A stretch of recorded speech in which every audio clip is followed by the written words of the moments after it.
you ask to go to the restroom, you need to go straight there and head right on back to class.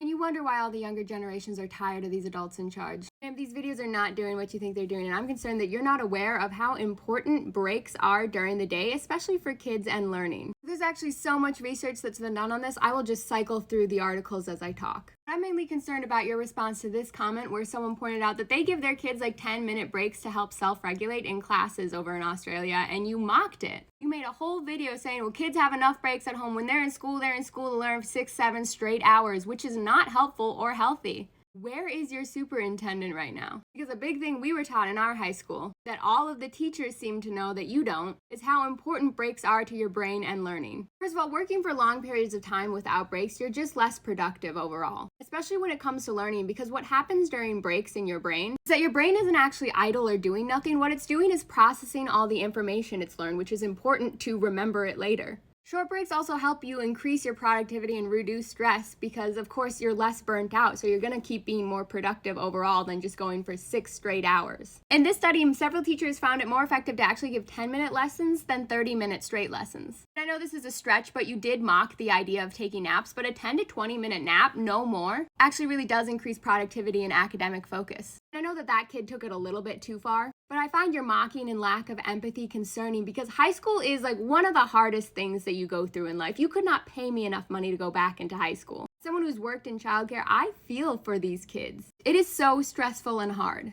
You wake up at 6 a.m. every day, you're up studying till like 11, 12, maybe sometimes even 1 a.m. On top of that, you're struggling with whatever family and personal problems are going on. It's no wonder so many people have so many breakdowns during that time. I remember one time in high school, one of my favorite teachers, he was always there for everyone. He was so understanding. He really cared about the kids in his class. Mr. Peso, he's a Spanish teacher at Minnetonka High School, not there anymore, but shout out. I remember I had so much stress going on in my personal life on top of AP, IB stuff. I was sleeping like 3 hours a night because I was up so late studying. I fell asleep in his class and he came over when the bell rang and woke me up. And he crouched down next to me and he said, I just want to make sure you're doing all right because we've never seen you like this before. We were going to wake you, but honestly, you didn't really miss anything today. And we were all so worried about you that we just let you sleep for the hour because it seemed like you needed it. And those are the people who should be teaching the next generation. The people who care, who have empathy, who understand, not the people who mock the thought of taking breaks for your health.